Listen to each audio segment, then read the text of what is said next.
Hello and welcome to another episode of the County Cricket Podcast in association with our friends at Bear Crickets. I'm your host, Aaron, aka the Cricket Connoisseur, and joining me on my left for today's incredibly special episode of TCCP is none other than South Australia and Northamptonshire seam sensation, Jordan Buckingham. So Jordan, first things first, mate, great to have you here on the podcast for a chat about all things cricket and the wonderful world of county cricket. I've got to ask, mate, how's your day been so far? Very well, thank you, and thanks for having me on. I've heard a lot of good things about the podcast, so I'm very excited to chat for the next half an hour or so. Yeah, should be a wonderful chat, to be honest, mate. And yeah, looking forward to it myself. Always nice to get an Aussie on the podcast. It's great to discuss the differences between the Sheffield Shield and the County Championship. So yeah, thoroughly looking forward to this one myself, mate. But before we jump the gun and we discuss first-class crickets and we maybe compare the differences between the two competitions, I wanted to take it all the way back to the origins of the Jordan Buckingham cricketing story. So where did it all begin, Jordan? What were your first ever memories of cricket? Either playing or watching this simply sensational game? Yeah, I think like most, it was of a very young age, and if you're an Australian kid, it seems to be Australian rules football in winter. I'm not sure if you're familiar with that, but it's sort of like Gaelic football in a way, but with an oval shaped ball. And cricket in the summer.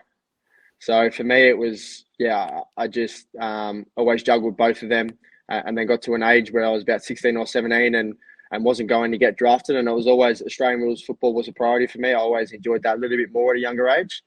But then realised that I was probably not good enough to go pro in that. And then turned to cricket. I gave footy up and had probably 3 or 4 big pre-seasons before I really, I guess, burst onto the scene. I was always, playing B grade at my local club in Craigieburn and then moved across to the Greenville Kangaroos as well. I think for me, it was just the early memories of backyard cricket with my brother and my dad. My brother's a similar age to me as well, so it was always very competitive. I bet it was, and always seems to be the case, doesn't it, in backyard cricket? It becomes like the Boxing Day test every single time you're out there. It's like, absolutely ridiculously competitive. And you mentioned AFL, actually, before we get into the discussion about cricket, because I have seen a previous interview that you did, and obviously a massive AFL fan, obviously a very keen player back in the day as well. I've got to ask, who's your favourite AFL team? Because personally, I support the Sydney Swans. Yeah, that hurts because I'm a Hawthorn Footy Club man, and they're a big rival along with the Geelong Cats. That's not really music to my ears, but they're having a good year, and I think they're gonna give it a rock come finals. They're probably my underdogs to go all the way this year. I think the Swans. Well, fingers crossed they do. As I said, I certainly wouldn't be complaining about that, but it's a wonderful sport, isn't it? Aussie rules. It is, It's funny because obviously one of the most famous examples in recent years of those players doing a switch is Alex Carey. So he started off as a really keen AFL player and then has become an excellent cricketer, hasn't he? Funnily enough, for South Australia and Australia. I think he's the first sportsman in Australian history to captain an AFL footy side and to captain the Australian cricket team. And I'm not sure there'll be any more, to be honest. So I think it's a great effort. It's a great piece of trivia as well. That really is a wonderful fact, isn't it, for Alex Carey? That's something that will live with him for the rest of his life and probably the rest of the time. As you said, it probably won't happen again. Such is the uniqueness of the situation that he's found himself in. But yeah, very much so. One heck of a cricketer, isn't he? Alex Carey, goodness me. One heck of a cricketer, and one heck of a person, to be honest, as well. He's Mr. Nice Guy. He's loved by everyone. Just not the barbers in the UK. Honestly, where did that come from? Where did that story come from? I'd still love to know where the origin of that was. Yeah. Unbelievable rumour. So not true. So not Alex. He'd be the type to actually say, "Can you double that?" And I'll pay double just because it's a small business and I'd love to help out. So amazing that when I read it, I just nothing but laughter, to be honest. Well, it was one of the funniest moments of the Ashes, to be honest, because as I said, no one seems to know where on earth that came from. No idea at all either. He didn't know either, but obviously could have been a journo over there just trying to make headlines, I guess. Yeah, stir things up for the Ashes, basically. Yeah, and absolutely. Obviously it did its job because everyone started talking about it. But yeah, what a series that was. To be honest, Jordan, we can probably discuss that in due course. But just getting back on track to the early stages of your cricket journey then. So I'm guessing family would have played a massive influence. Those days in the backyard obviously have prepared you for the first class game now. But in terms of the wider world of cricket, who were your idols, your influences, your role models in the professional game per se? Did you have any kind of icons that you tried to look up to in those formative years per se? Yeah, it was always the Australian fast bowling cartel. So when I was of a really young age, it was like your Brett Lee, Glenn McGrath, Jason Gillespie, and then into the Pat Cummins, Mitchell Starc, Josh Hazelwood era. I was always a big Hazelwood fan. And obviously Dizzy being my coach as well. So, and I've actually been compared to him in a few little things in terms of my action and whatnot. So for that to come about was awesome. But probably the one that probably might come as a bit of a surprise to some was Dale Steyn. He was probably someone I watched really closely, whether it was on YouTube or whether he was playing live. Just love the way he went about it, not just his bowling and his technique and everything like that, just his competitive nature and that still look in his eyes. I try and carry that with me whenever I'm on the field as well. To be honest, mate, that is a great shout. Dale Steyn, the Steyn gun, just the 439 test wickets for the South African seamer. One of the best to ever do it, one of the fastest to ever do it, one of the fiercest to ever do it as well. And I've got to ask Jordan, what is your favourite ever spell or maybe delivery from Dale Steyn? Because Nagpur in 2011 always stands out to me, but he had some cracking performances against the Aussies, didn't he? Yeah, I think, in terms of a particular one, not one really comes to mind. It was definitely the spells against Australia. I reckon there might have been, I don't know if they beat us in a series over here, but they definitely beat us in a test match or two, and he played a massive role in that, just the way he steamed in at the whacker. Obviously one of the fastest and bounciest wickets in the world. To watch that live was outstanding. I can imagine it was, and that was just a golden era, wasn't it, for seam bowling as well? As you mentioned, that Australian seam cartel, unbelievable. And just a follow-up question to that, because you mentioned Dale Steyn, obviously, he would have been almost in a league of his own, but if you could have a net session with one of those Aussie seam bowlers that you mentioned before, I'm guessing you've already had plenty of nets with Jason Gillespie, so maybe let's just rule out Dizzy for the time being. But in terms of the other ones, so your Brett Lees, for example, all of those guys, who would you choose to have a dream net session with? Probably Brett Lee, because I got a Christmas present early days off Santa at the time, and he organised like a book, and it was a personalised book from Brett Lee. It was obviously like a made up fantasy thing, and it was and then ever since then I just fell in love with him, and obviously watching him steam in and bowl 150 Ks and bring out the chainsaw celebration helped a little bit, but I think I was introduced to him at a really young age, so definitely Bingo, I reckon. Fair play. A great shout. And again, a fantastic bowler. One of the best to ever and do it in competitor, white ball which cricket. I love. 100%. And actually, let's discuss that, because you became a seam bowler. And I'm guessing that was always going to be the case, given the fact that, these were your idols, your Brett Lees, your Dale Steyn, your Jason Gillespies of the world. It seems as though that was always going to be the route. So I can't contemplate you becoming a spinner or a keeper per se. But in terms of seam bowling, what is it about this art form that drew you in the first place? Why does Jordan Buckingham love the art of seam bowling? Well, I always did it. I'm 6'4" as well, so in terms of that, I think it'll be a little bit of a waste of height if I was something like a keeper or a batter. Probably enjoy the competitive nature, enjoy the chance to have a word to the batsman, enjoy the chance to not rule the game, but to deliver the ball that the batsman has to react to. I think everything starts with the bowler. But I just love running and bowling fast, swinging the ball. So for me, from a young age, it was always my brother batted first, I bowled first. And then, I really enjoy the art of seam bowling and looking up to all them guys as well. I never really had a choice. Well, no, as we mentioned beforehand, it was a golden era, wasn't it, of seam bowling. There were so many incredible names to choose from. And you mentioned about your brother in the backyard. Was that a case of bowling out of choice, or were you forced into it? Nah, it was always flip the bats, but he always got to pick, and Roofs always landed up. So he was always a bat first operator. It was a pretty flat wicket out there. So it was always for me, get the new ball in hand and try and pitch it up and swing it early, which I still try and do to this day. So. Well, it's useful, isn't it? To be honest, that's exactly what you want to do as a seam bowler. Generate those nicks, those outside edges, that movement. Always useful. And in terms of the art form itself, what is your favourite aspect of seam bowling then? Is it the competition? Is it the way in which you can almost change the face of a game with an in-swinging Yorker or those outswingers? What is it about seam bowling which almost motivates you to carry this on day to day, Jordan. Yeah, I think if you ask anyone that knows me really well over here, it's probably the competitive side of it. I've sort of probably got a little bit of a white line fever, and I've certainly overstepped the line a couple of times. But I try and draw that back in, and I'm working on a few things at the moment to do that. But as I said, just being at the top of your mark, being able to control what you can control and control the shot that the batsman plays. And there's nothing better when it's a nice overcast day, which we had a few of in the UK. In swinging conditions, and seeing the ball move around and watch the batter struggle is bloody awesome. It certainly is, and again, I think it's a wonderful motivation, isn't it? It's the fact that you can make players look silly, and the fact that you can almost change the single course of a game. It's incredible. I always compare seam bowlers to the rock and roll star of cricket, because they are the guys that you almost have to watch, aren't they? In terms of those game-defining spells. Doesn't always go that way, but more often than not, hopefully, you come out on top. And I like to think fast bowlers are a lot smarter than batters. So, definitely from a bowler's perspective, then. Yes, definitely.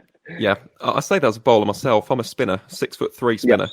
So maybe I am wasting my height, to be honest. But extra bounce, extra bounce, definitely. Suleiman Ben was a big one, wasn't he? What a bowler, Suleiman Ben from the West Indies. Goodness me, love watching him bowl. But yeah, he was a big man, very, very tall. Suleiman Ben, goodness me. Yeah, needs to do a bit more growing to be his height, but as we said, extra bounce, get those wickets, jobs are good. Right. But in terms of that white line fever, it's interesting actually, because I did have a follow-up question about that. For those who don't know what white line fever is, Jordan, can you just explain what that feeling is? Because so many fast bowlers get it, and it is when the competitive juices almost overflow in the heat of battle. But what is white line fever for those who maybe don't know what it is? Well, you actually described it pretty well. It's just those juices flowing through your body. Sometimes can be controlled, sometimes not controlled. You always try and keep it in obviously definitely in a respectful manner, especially towards the opposition. But it's almost just driving yourself to stay in the game, I guess, and to stay competitive. Cricket can be a long day sometimes. So I think for me, when I'm bowling and when I'm in the heat of the battle, and when I can really feel that there's a chance that I'm on top of a batter, or I can get on top of a batter, I think just anything to give me that extra edge. So whether it's just my energy at the crease, whether it's my follow through, don't have to say anything, it's just getting there up in their grill a little bit. Also in the field, like I love diving around. I expect guys to do it off me when I'm bowling. So I like to think I'm pretty agile on the field and sort of chase everything down, and just little things like that that just give you a little bit of an edge over the opposition. And I guess at the end of the day, I hope that I come off the ground and my teammates say, geez, Geordie was fired up today, or the opposition say, geez, that Buckingham, had a bit about him. I think if I get that sort of feedback, I'm really happy. I was going to say, does that almost feed the fire then and motivate you on the cricket field? Because we see this all the time with seam bowlers, and I can think of one of the best examples would be Mitchell Johnson, because on the field, absolute menace. Off the field, one of the nicest individuals probably in the entire game. I've heard nothing but good things about him. And yet in that 2013-14 Ashes, he was literally the devil incarnate. Brutal, yeah. He really was. I mean, he was always giving it chat. He had that exchange with Kevin Peterson, didn't he? And honestly, he was hated over here in England. But in the years that followed, you realise, well, he's a completely different bloke off the field. In terms of that white line fever, do you think that actually motivates you during a game of cricket then to almost produce your best performances? Definitely. I think it gives me the extra 10%. That's I like to describe it as that. I think your skills will take you so far, but just staying in the contest and having that extra edge, it all goes a long way to hopefully being able to get the batter out and win the contest. It certainly does, and that's why I think a lot of seam bowlers almost employ that tactic, don't they? They fire themselves up in the heat of battle, and it does help you get the breakthroughs in the end. But we mentioned about controlling white line fever. It's very difficult, isn't it? Let's face it, because you almost can't control it at times when those juices do overflow. Do you have any mechanisms or tactics to maybe control it? Because one of the strangest ones in cricket history was Andre Nell, and he'd become Gunter, the Mountain Man. I'm not sure if you've heard about that, Jordan, but it's one of the strangest things in the entirety of cricket. Definitely recommend looking on Wikipedia for that. But Yep. yeah, he would turn into Gunter, which would be Yeah, an okay. alter ego, basically. Yeah. And that's how he'd try and get into the heat of battle. But personally Yeah. speaking, how do you control it then? In terms of those juices, when they do overflow and you think maybe things are getting a bit too heated, how does Jordan Buckingham just rein himself in and, just maintain that even keel in the heat of battle, per se? Yeah, I think both my coaches at club level now and at state level both understand how I operate. So whether it's them walking around the boundary line in between overs and just having a little word and saying, what do you think's happening out there? And not so much saying you need to slow down or just pull it back a little bit. It's more just take my mind off what's happening at the moment. But I work with a mindset coach over here, Dave Stevenson, who works at the Port Adelaide Footy Club as well, who are about to embark on an AFL final series. And we have a lot of discussions about breathing techniques and mechanisms like that. I've got a couple of cues. You probably haven't seen it, but when I'm walking back to my mark, I like always shrug my right shoulder and try and get my shirt off my shoulder. And that's just like a cue to just click and get back in the contest a little bit, and not so much if I've gone near overstepping the line, if I said something I shouldn't have, or anything like that. It's more just like a cue to get back in the contest. So me, they're probably the two, but definitely breathing techniques between overs where I take 4 or 5 deep breaths at fine leg, and I do like to switch off in between balls as well. So they're probably the two. Fair enough. That's very interesting to hear that then, because Yeah. that's come up on the podcast before. It is a very common one Yep. in terms of breathing Yep. techniques and just almost relaxing the body during the game. And then once you're back and bowling, it's all guns to the wall again. So that's interesting to hear. Absolutely. And you mentioned there about Dale. The fact is that seam bowling is such a psychological art form, isn't it? At the same time, in particular, when things aren't going your way. So on a day, for example, when you are getting tonked about a bit, you're getting bashed to the boundary and maybe things aren't going your way, you do need to calm down again and almost change your psyche. So I was going to ask Jordan, when things don't go your way on a cricket field, how do you maintain your composure then? Because it's a lot easier said than done, isn't it? Absolutely, yeah. It can get very frustrating at times. It's so important that you have good leaders and good coaching staff around. And I think a good leader will recognise when probably not to give you that extra over, or probably when to ask you to have a rest. But I think for me, it's more as well as staying in the contest. It's definitely switching off between balls and between overs. Obviously, staying engaged in the game and when you're in the field, especially. But I just think that it's so important to remember that you can have a bad 5, you can have a bad 6 overs, but the beauty of being a fast bowler is you can come back and take 2 wickets and bring your team back into the game.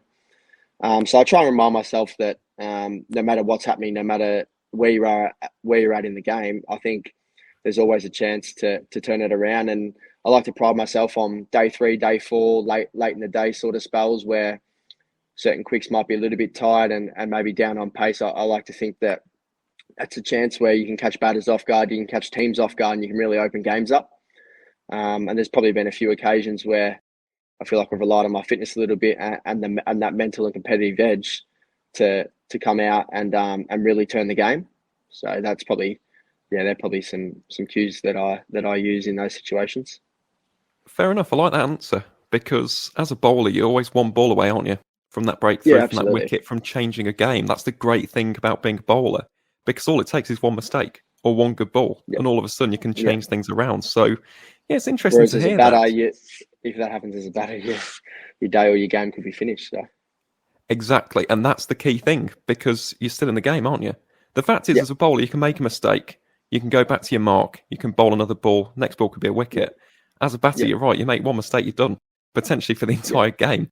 It can be very, very brutal at times, but that is why bowlers absolutely love their craft, isn't it? It's the fact that you're always in the game, you can always change the narrative, you can always change the trajectory of a game of cricket, and that's why I really like bowling myself, to be honest. Obviously not to a very good standard, but I just think that it's fascinating. It's great to always be in that contest and having that ability to single-handedly change the narrative of a game of cricket. And talking of those spells, Jordan, I wanted to discuss your first-class career now, because you've had some excellent spells over the course of your blossoming first-class career so far. So I suppose the best place to start would actually be with your Sheffield Shield debut, which took place in March 2022 at the Carrollton Oval in Adelaide. So just going back in time to that moment, to that day, to that game, what can you remember from your debut for South Australia? Beautiful wicket. It was a bowled first wicket. I'm almost certain we won the toss and bowled first. It was a nice overcast day. So it wasn't. I remember my first ball almost bowled it off the pitch. I think like I slid in my spikes, and I thought, "Geez, welcome to first class cricket." And the guy I was actually bowling to, he was on debut as well, so that was his first ball in first class cricket, facing that delivery. But yeah, I think I chipped away. I didn't get a wicket in my first spell. Got my first wicket. Caught first slip. Matthew Gilks caught Lehman, bowled Buckingham, I think it was. So he tried to like guide one. It was actually a really nice ball and caught his outside edge and caught it first slip there. But yeah, I ended up getting 3 that day and 1 the next morning from memory. Getting the 9th or 8th next morning, and then missed out on the 5-on debut. But that was our first win in, I think, 3 years of Sheffield Shield cricket. So in terms of the game and the personal performance, couldn't have gone any better. It certainly could have. I mean, it was a fantastic performance. 4 for 79 from 27 overs. As you mentioned, a much-needed win for South Australia as well, wasn't it? After some very, very difficult seasons in the Sheffield Shield, in particular over that COVID period. It just seemed as though, as you said, just couldn't get a win. And very impressed with the knowledge there, with that wicket of Matt Gilks. That was absolutely bang on. I don't think I'll ever forget that one. It was Gilks, Baxter Holt, Jack Edwards, and Trent Copeland, I reckon. Spot on. With the 4. Yeah, there you go. Well done. Goodness me, doing my job for me. There you go. Hat was actually presented by Frankie Worrell. Yeah, massive, because he was another one when I first got to South Australia who sort of took me under his wing a little bit. And to learn off him, he's an absolute genius. And some of the stuff he said to me, just like the little sentences and stuff, I think I'll hold in good stead for almost a lifetime. So, no, he's a quality guy and a quality cricketer. Well, that's wonderful to hear. And he certainly is an excellent cricketer. Goodness me, we've seen that in county cricket for Surrey this season. That man is a menace with a Duke's ball in hand. Goodness me. Yeah, he gets it nipping about all over the place. And just talking of the day and I suppose the emotions and the feelings, Jordan, obviously you're born in Victoria, but South Australia has had a massive role in your life, in particular now, in your cricket journey. What were the feelings, what were the emotions on that day, stepping out onto that field and representing one of the state sides? Because surely as an Australian cricketer at any level, that's one of the dreams, isn't it? Obviously the baggy green beyond that is probably the ultimate goal. But state cricket, playing the Sheffield Shield, one of the most iconic and well-revered competitions in the entirety of the cricketing globe. How proud of a moment was that for you to go out there and make your debut and obviously perform so well? Goosebumps, actually, as you say it like that. It's South Australia gave me a chance that probably Victoria didn't end up giving me in my rookie season as well. So to be fair, at the start of the season, I was probably nowhere near a debut, but I had a decent grade cricket season and there's a few guys that went down with injury and I think a couple of guys took leave as well. So there was a few opportunities open up later in the season. Then we got a few guys back, so I thought, might not be this season. Ended up going okay. We actually won our grade cricket grand final and then 4 days later made the Sheffield Shield debut. In terms of emotions, just overwhelming satisfaction to not only myself but my family, who drove the kilometres, drove the hours, drove across states to give me a chance to play professional cricket, supported my move. So yeah, it was a pretty special time for me. I can imagine it was. I mean, it would be for any cricketer, isn't it? Because it's a massive thing, isn't it? Representing one of the first-class teams is the ultimate goal for a lot of cricketers. And actually, we haven't really discussed this, but I did allude to it beforehand, and you've just mentioned it there in the segment, Jordan. But born in Victoria, but playing for South Australia. So how did that move actually come about in the first place? We haven't actually touched upon that, but when did that move transpire, per se? Yeah, so basically I would have been 19 or 20 at the time, potentially even 21, and I sort of wasn't getting looking in Victoria. They contracted about 3 or 4 young quicks in front of me. So I sort of, there was I guess that was a bit of a friendly reminder to potentially look elsewhere. I didn't do anything really. I just kept going about it, playing grade cricket in Victoria. I had a decent season there.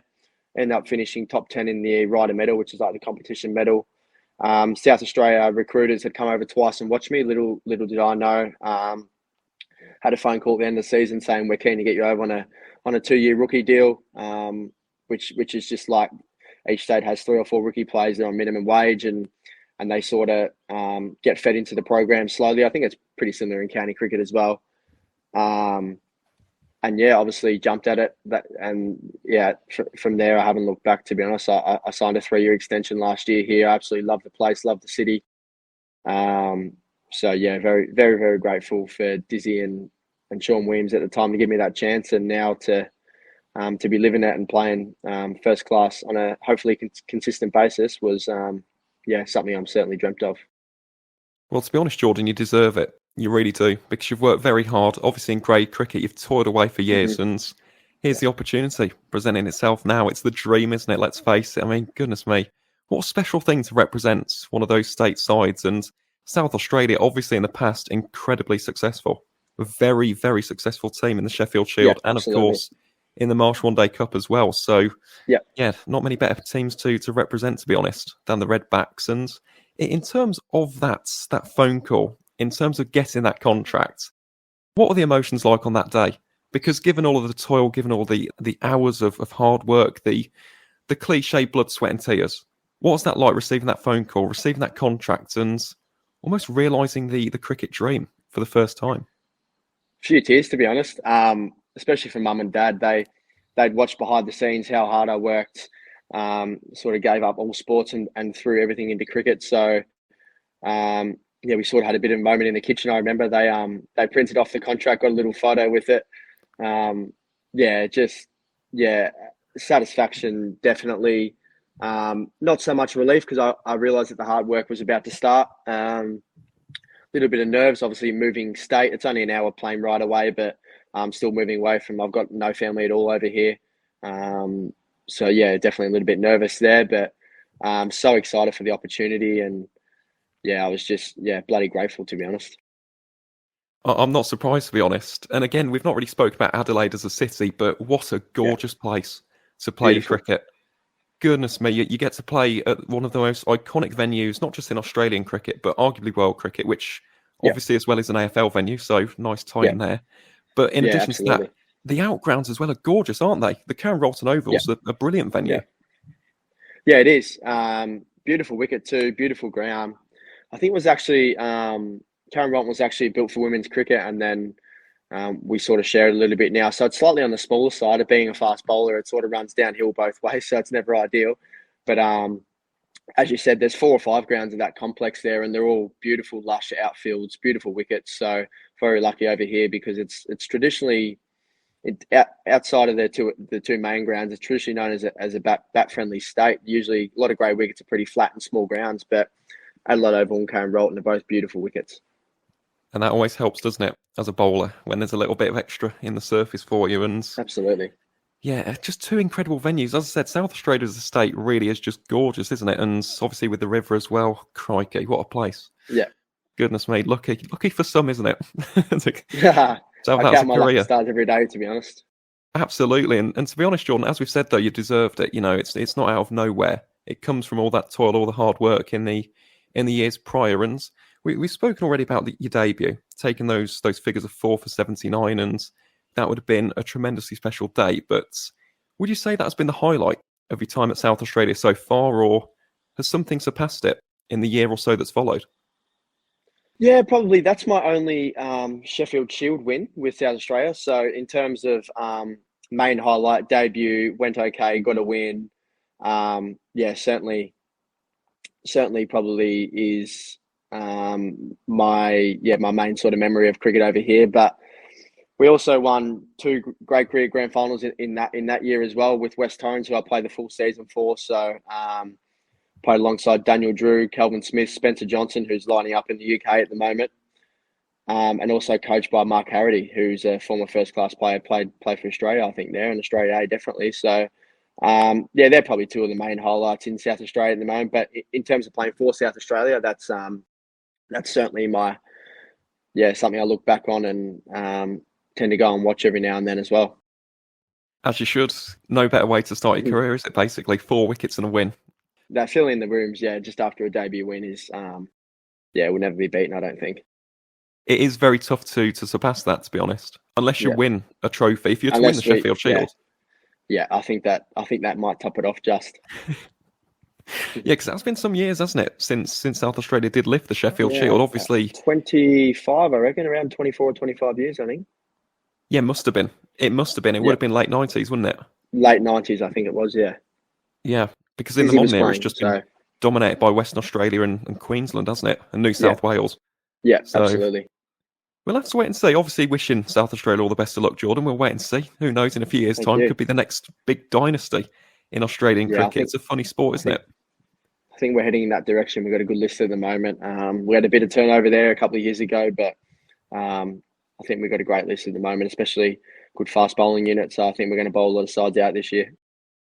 And of course, you got the secret weapon, or maybe the not so secret weapon in Travis Head, who is quite the cricketer, isn't he? He's pretty good, that guy.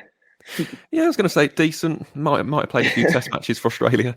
Might have had a few memorable knocks in recent years, but yeah, very exciting time for cricket in South Australia, and obviously we'll be keeping a close eye on that over the course of the winter in the Sheffield Shield. And you mentioned beforehand, very briefly, Australia A, because Jordan, before we discuss your time at Northants, we have to discuss that moment representing Australia A, because in terms of performances, again, this probably is your most memorable to date, isn't it? 6 for 58 on Australia A debut against New Zealand in April 2023. So in terms of that call-up, when did you first find out that you're going to be representing Australia A?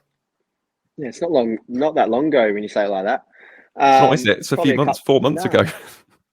I actually had a Sunday morning call about 8 a.m. from George Bailey, and I was just having a swim, doing a little bit of recovery.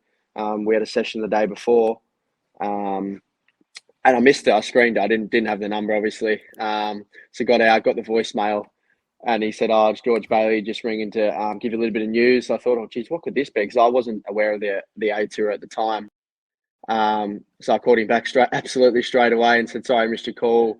Explained that I had a big session yesterday, and I was just doing a little bit of pool recovery the next morning. And he sort of said that you're on the tour to play New Zealand in 2 4-day games with Duke's balls in April. So I said, "Yeah, bloody oath," because New Zealand, Duke's ball, overcast, greenish wickets. I said, "Yeah, that'd be an awesome way to start, hopefully." So sort of went from there, and then got over there, had a few training sessions the day before, and I missed the first game, got overlooked, ran water in the first game. Then got brought in for the second game and went pretty well. So I was very lucky. Yeah, certainly went very well. 6 for 58. Not bad figures, are they? And you made them first-class fifer. So in terms of that moment, again, they're always incredibly special for bowlers. But in particular to do it for Australia A, there's not many better places to do it, is there? Because that is basically the next step before going on to play for Australia, isn't it? You're putting yourself in the shop window for selection for that baggy green. So again, in terms of that game, in terms of that moment, how proud was that to lift that ball up and claim your first ever 5-wicket haul in professional cricket? Yeah, certainly very proud. Once again, sort of like the moment I received my contract, it was a little bit of not so much satisfaction, but relief that I'd also had 2 forfeits before that. And after both of them, I thought, geez, am I ever going to get a 5-wicket haul in first class cricket? So to get the sort of the monkey off the back there was really nice. But just one of those days where we all bowled really well and things went my way. I think I got the first 6 wickets and then took the catch for the 7th one. And George was actually walking around the boundary and he jokingly said, "You should have dropped that, mate, because you run for 10 fast." So, I think, as I said, it was just one of those days where the boys bowled well from both ends. I got the rewards. Someone could have quite easily got the rewards.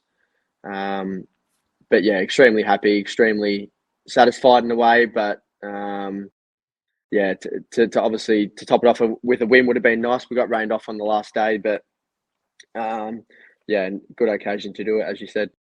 Not many better platforms, are there, than doing it for Australia A? And certainly puts a lot of teams on notice. And one of those teams, I imagine, would have been Northamptonshire, because even though we are the County Cricket Podcast, we've not really discussed your time in county cricket so far, Jordan, as has been, quite an incredible journey that you've been on in such a short space of time. But obviously the next chapter was Northamptonshire and representing the East Midlands County in the county championship. So in terms of that opportunity, how did that materialise in the first place? Did you miss the phone call from John Sadler, or did you manage to pick that one up?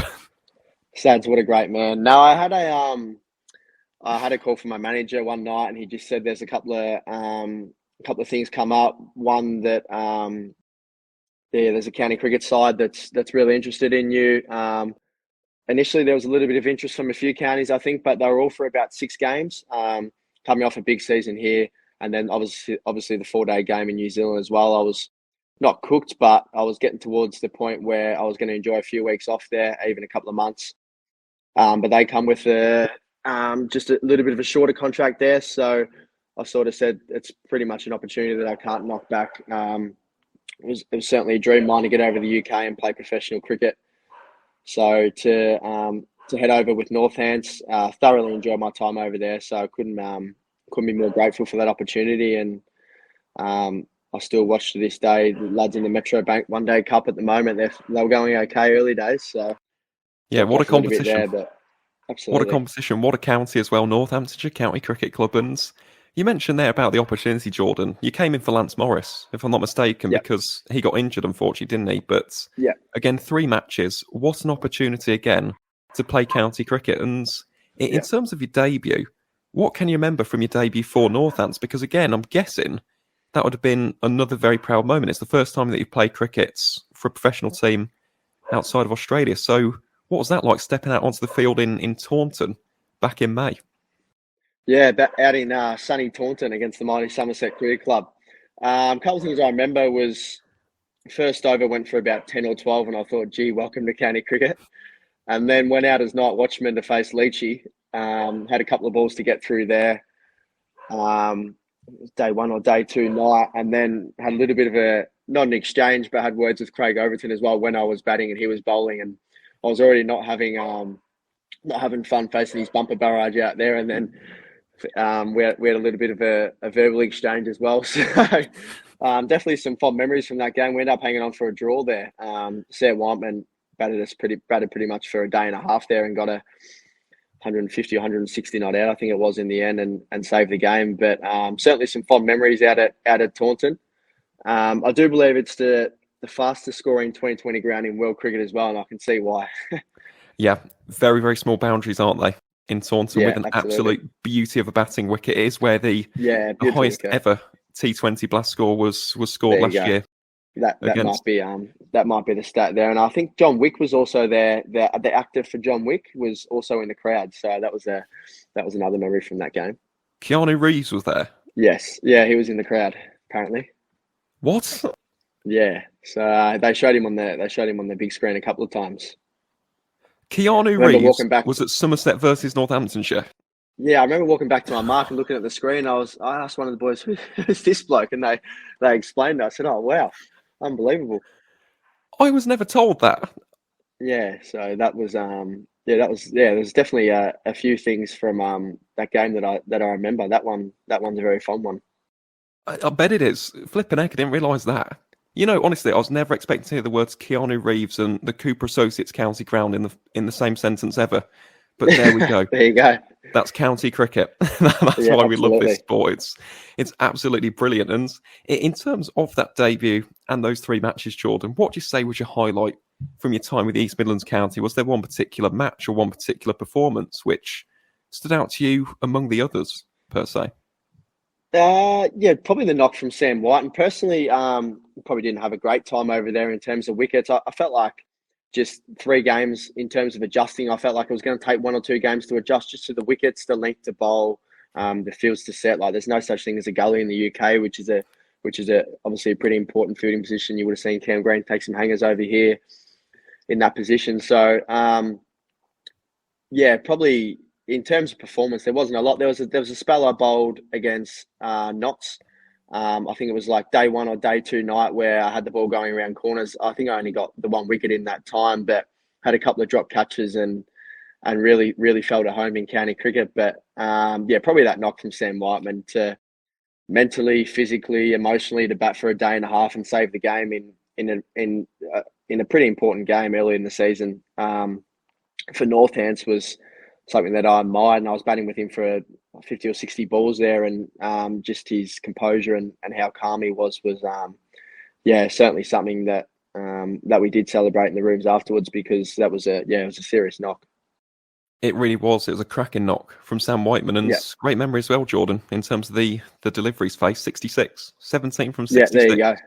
Yeah. To be exact. So fair play. And 56 were at my head as well, and the other 10 were from Leachy. So didn't get a break out there.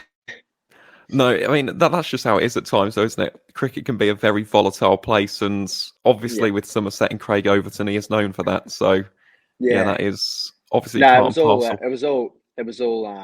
all friendly in the end, but it sort of got me back into the contest a little bit, because I tend to switch off, especially after facing a few balls as a tail end batter. You sort of think, where can I hit my next six? So made me think that I don't want to get out to him there, because it was all in good fun. And Peter Siddle was out there as well, who I know pretty well from Big Bash and everything over here. So he's a great guy, and it was good to face some quality bowlers out there, in him, Overton, and Jack Leach as well. Well, exactly. All of them international quality, aren't they? All have played Test cricket. Absolutely. Peter Siddle, famous for taking a hat-trick on his birthday against England. So, again, what a trio to face in your first ever county championship match. And in terms of the differences, because I did mention this right at the start of the podcast, but you mentioned about adjusting to the different lines, the lengths, and obviously the field placements in England. Very, very different to South Australia, isn't it? Let's face it, in particular Taunton and Wantage Road. Right, very different to anything you'll face in Australia. How difficult did you find it to adapt and adjust? Because 3 games is not a long time at all, is it? As you said, it does take at least a game, if not a couple, to really hit your stride. So how did you find the differences, and how did it compare to your experiences in Sheffield Shield cricket? Yes, I think the main difference being a fast bowler was the slower wickets. Probably need to bowl a little bit further in the UK, and I found that out probably 2 games in, and started to hit my straps, and then all of a sudden it was my time over there. But I think the wickets aren't as fast and aren't as bouncy. The ball also runs away with the wickets going across the whole ground there. So, in terms of skill-wise and bowling-wise, just that ability to pitch the ball up and have faith that you're not going to get hit back the ground, hit back down the ground, bowling a length that you probably would in Australia. In terms of standard-wise, I think quite similar, to be honest. The only thing I'll say is there's probably only, 6 or 7 teams over here compared to many counties over there. So I think if you squashed all that into 6 or 7 and you went like an east-west, north-south, or almost like what they do in the 100 and just make them county sides, I think the standard would be, if not better, just as good. So I personally, obviously I'm going to be biased to Sheffield Shield cricket, and I think the standard over here is awesome, but there's also completely different bowlers over there, completely different batters, completely different wickets. So I think it's really hard to compare the 2 competitions, but obviously playing in both, it's a privilege, that's for sure. It absolutely is. And as I said, I was just interested because you've played both. And I do always ask that question. And obviously there's different challenges, there's different predicaments, aren't there? And obviously in England, you'll also have things that go your way a bit more. So for example, with the Duke's ball, in overcast conditions, it will swing a lot more than a Kookaburra, which does get soft a lot quicker. So I was just interested to find out the differences between the 2, but it's good to hear that the standard you felt was excellent. And in terms I think of your fast, go on. I think your fast bowlers over here could certainly get found out in English conditions with the lack of pace, but then if you got your swing medium pace bowlers over here, they might get found over here on fast wickets. So I think it goes both ways, to be honest. I think it is really hard to compare because I could almost go as far as saying the English bowlers are a little bit more skillful than us, because we've got a lot of pace and bounce on our side. So sometimes we don't have to swing it as far, we don't have to nip it as far. But over there, wickets are quite slow and the keeper and slips are quite close. So you've got to be a little bit crafty with the ball. So definitely 2 sides to the argument, that's for sure. Absolutely, and that's what's interesting, isn't it? The fact that we can make the comparisons between the 2 and also learn from the 2. Because that's the important thing, isn't it? The fact is you're learning to different conditions, a different ball, different situations, different field placements. I find it absolutely fascinating. And in terms of your time with Northants, Jordan, how would you describe your experiences with the East Midlands County? Because even though it was a very short but sweet stint, wasn't it? 3 Yeah, matches, not yeah. exactly like a full season, for example, but still enough to get a taste of county cricket and a taste of that dressing room. How would you describe your experiences with Northamptonshire County Cricket Club in the 2023 County Championship? Yeah, awesome. I think it's pretty obvious when I was there, and at the moment they're probably not getting the results they deserve. I think Sad's the man in charge. Chris Little, the bowling coach. There's so many good guys involved around the club. Got such a good young crop of kids as well. Got along with like your Alex Russells and your James Sales and your Harry Goldstons really, really well. So yeah, my experience there was awesome, and I'd go back in a heartbeat, to be honest. I think in terms of the guys over there, in terms of the coaching standards, in terms of the cricket, yeah, absolutely nothing bad to say about the place or the cricket there. So yeah, absolutely loved my time there. Loved it. Well, that is music to my ears, to be honest, Jordan. It's great to hear Yeah. such a glowing endorsement from your time at Northamptonshire. And in terms of the future, obviously this will be the concluding segment of the podcast as we discuss the future, but I'm guessing you want to return to county cricket then, based off of those experiences, based off your time at Northants. Is a return to county cricket very much on your radar heading into 2024? Absolutely. I feel like I've got a lot to give over there still. I feel like I got a little taste of the conditions, and I'd be certainly hungry in the next few years to get back and help lead a team to victories and take a few wickets for sure. I think it's UK is such a beautiful place. Great opportunity to play cricket in our off season as well. So yeah, for me, it's I'd definitely love to get back there. Well, fingers crossed that you do, mate, because as I said, it's great to see, isn't it? The fact that you do get an opportunity to come over here, test out your skills in different conditions. And yeah, from what I've seen in the Sheffield Shield, definitely a very good seam bowler in the making, I reckon. So yeah, we'll wait and see, won't we? Whether it's Northants for a different county, Jordan Buckingham absolutely. back in county cricket, let's see it in 2024 and the years that follow. And talking of the years that follow, Jordan, just to wrap up what's been a fascinating episode of the podcast, what are your future aspirations in the game of cricket? Because I'm guessing Australia is the absolute ultimate, the baggy green. It's what everybody wants. But in terms of your individual aspirations and obviously your team aspirations with South Australia, what does Jordan Buckingham want to achieve heading into the rest of 2023 and the years that follow? Yeah, I think it's every kid's dream to wear the baggy green, and it's certainly mine. And I got a small taste of it in the Australian A setup, but to get that real one day would, most certainly be not the end goal, but something that will be pretty high on the bucket list, I think. And probably just to win titles and to win shields and to win trophies. I think team success brings good individual cricket. Contribute in any way possible. I couldn't care if I got 0 wickets or 8 wickets in the final. To wearing that medal around your neck would, certainly be the ultimate goal of mine. Whether it's playing for Australia, whether it's playing for South Australia, whether it's playing for my local grade club. I think team success and winning is such a fun thing to be a part of. Well, Jordan, it goes without saying, but obviously myself and everybody associated with the County Cricket Podcast are wishing yourself and South Australia all the very best of luck heading into the rest of 2023 and the years that follow. As I said, from what I've seen of your cricket, there's a lot of promise there. So, for example, the Australia A performances, the Sheffield Shield performances, I've been very impressed, mate. So, obviously wishing you all the very best of luck. Fingers crossed, no injuries as well, as is part and parcel of the game, in particular with seam bowlers. It does happen, but definitely, if you stay healthy, goodness me, I think the future does look very bright for South Australia's Jordan Buckingham, and obviously wishing you the best of luck for the upcoming Australia A tour as well, which will be very, very interesting as well against New Zealand's first match is in Brisbane on the 28th of August. We'll be keeping a very, very close eye on that indeed. But that does bring us to an end to what's been an incredibly interesting episode of the County Cricket Podcast. As if I haven't made it obvious enough, I've absolutely loved it, to be honest, Jordan. So thank you very much for coming on. It's been an absolute pleasure to have a chat about all things cricket with you today, mate. But just before we do wrap up today's proceedings and bring an end to today's recording, do you have anything to plug or promote? Any social media channels, websites, businesses, anything like that? Just the West Torrens Cricket Club. My boys over here, so they're had a good couple of years. We missed out last year, won the flag the year before, so hopefully this year's the year again. The less they see of me, the better for me, I guess, because it means I'm playing for South Australia. But either way, yeah, love to get back there, love getting down there. So yeah, the mighty Eagles. Big up West Torrens then. What a lovely way to wrap up Absolutely. the podcast then with a shout out for the West Torrens Eagles. But yeah, that is essentially it from us two here at the County Cricket Podcast for today's episode.